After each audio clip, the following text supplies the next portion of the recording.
حضور صلی اللہ علیہ وسلم فرما رہے ہیں کہ میں جو سب سے آخر میں جہنم سے نکلے گا اور سب سے آخر میں جنت میں داخل ہوگا میں وہ جانتا ہوں۔ ان میں سے ایک شخص وہ ہوگا کہ اللہ تعالیٰ اس کے ایمان کی وجہ سے جہنم سے باہر نکالیں گے تو کہے گا الحمدللہ، تمام تعریفیں اللہ کے لیے ہیں، اے جہنم تجھ سے اللہ نے مجھے پناہ عطا فرمائی اور چھٹکارا نصیب فرمایا اور میں نکل آیا۔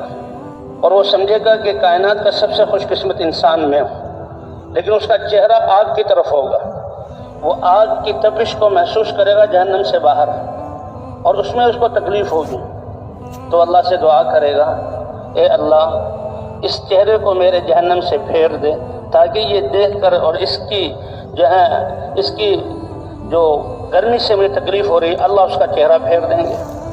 تو چہرہ جو پھرے گا جنت کی طرف۔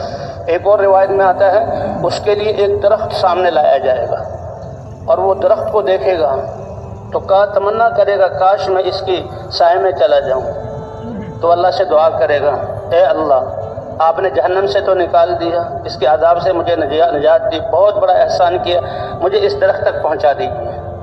اللہ پوچھیں گے اس کے بعد تو تم کوئی مانگو گے؟ کچھ مانگو گے نہیں؟ جہنم سے میں نے نکالا ہے اپنے فضل سے، اس کے بعد تو کچھ نہیں مانگو گے؟ وہ عہد پیمان کرے گا اور کہے گا کہ میں نہیں سوال کروں گا اس کے بعد۔ اللہ تعالیٰ اس درخت کے سائے کے نیچے پہنچا دیں گے۔ اب جب اس درخت کے سائے میں آئے گا اور وہاں ایک چشمہ ہوگا، اس سے پانی پیے گا اور پانی پی کر اس کو مزہ آئے گا تو اس کو یہ احساس ہوگا کہ میں نے تو اللہ سے وعدہ کیا ہے کہ میں کچھ نہیں مانگوں گا۔ کافی عرصہ وہ خاموش رہے گا، لیکن خاموش رہنے کے بعد اس کو اس سے آگے اس سے بھی ایک خوبصورت درخت نظر آئے گا، اور وہ اس درخت کو دیکھ کر پھر اللہ کو پتہ ہے کہ میرے بندے نے مجھ سے مانگنا ہے، جس چیز سے اس کو صبر نہیں کیسے نہیں مانگے گا، حالانکہ مجھ سے وعدہ کیا ہے، اللہ کو پتہ ہے۔ اس درخت کو دیکھ کر بہت عرصے کے بعد، کیونکہ وعدہ کیا تھا نہیں مانگوں گا، پھر یہ مانگے گا۔ اللہ تعالیٰ نے فرمائیں گے تم نے کہا نہیں تھا میں نہیں مانگوں، اے اللہ بس یہ ایک تمنا اور ہے، اس کو پورا کر دیں۔ تو پھر اللہ اپنے فضل سے کہیں گے تم کتنے وعدوں کو بھول جانے والے ہو، ابھی وعدہ کیا تھا بھول گئے، اب مانگ رہے ہو، چلو میں تمہارے عذر کو قبول کرتا ہوں کہ تم نے وعدہ خلافی کی اس درخت کے نیچے۔ اب اس درخت کے سایہ، اس کا حسن، خوبصورتی، اس کے نیچے کا پانی پہلے سے بھی اچھا ہوگا۔ وہاں پہنچ کر اللہ کا شکر ادا کرے گا اور بہت عرصے خاموش رہے گا، اور یہ سارا نظام اللہ کی طرف سے چل رہا ہے اور اللہ کر رہے ہیں اس کے ایمان کی وجہ سے۔ حدیث میں حضور صلی اللہ علیہ وسلم فرما رہے ہیں کہ اللہ اس کے سامنے ایک تیسرا درخت ظاہر کریں گے جو جنت کے قریب ہوگا اور پچھلے درختوں سے اور زیادہ خوبصورت ہوگا۔ تو کیا حسن ہوگا ہم اس کا تصور بھی نہیں کر سکتے۔ اس کے پاس جب پہنچے گا تو اور زیادہ راحت ہوگی، اس کا پانی پیے گا اور زیادہ اس کو مزہ آئے گا، اور اس کو یاد ہوگا کہ اللہ نے مجھ سے بہت عہد و پیمان لیا تھا۔ وہ خاموش رہے گا۔ اللہ جانتے ہیں کہ یہ بندہ بے صبرہ ہے اور اس چیز سے اس کو صبر نہیں ہے، ضرور مانگے گا۔ تو کچھ جب اچھا جنت سامنے آ جائے گی تیسرے درخت کے بعد، اللہ فرمائیں گے ہاں، پھر اللہ سے مانگے گا اے اللہ آپ نے اتنا احسان کیا، بس جنت کے سامنے مجھے کر دے، جنت کی طرف مجھے آگے کر دے۔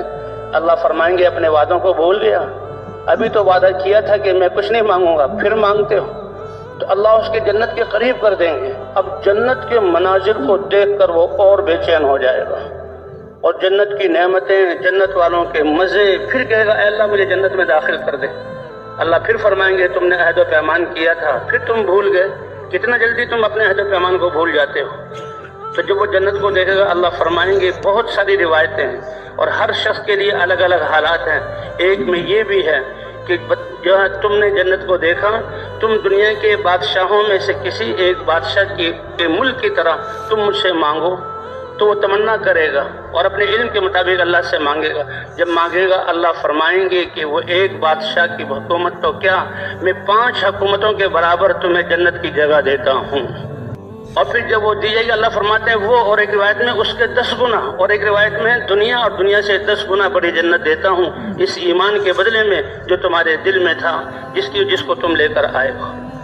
تو یہ ایمان اتنی قیمتی دولت ہے۔ ایک روایت میں آتا ہے جب جنت کے میں داخل کیے جانے لگے گا تو اللہ فرمائیں گے میں 10 گنا بڑی جنت دے رہا ہوں، اور اس کے خیال میں ڈالا جائے گا جنت کھچا کھچ بھری ہوئی ہے، وہاں تو بہت زیادہ رش ہے، وہاں تو پاؤں رکھنے کی جگہ نہیں۔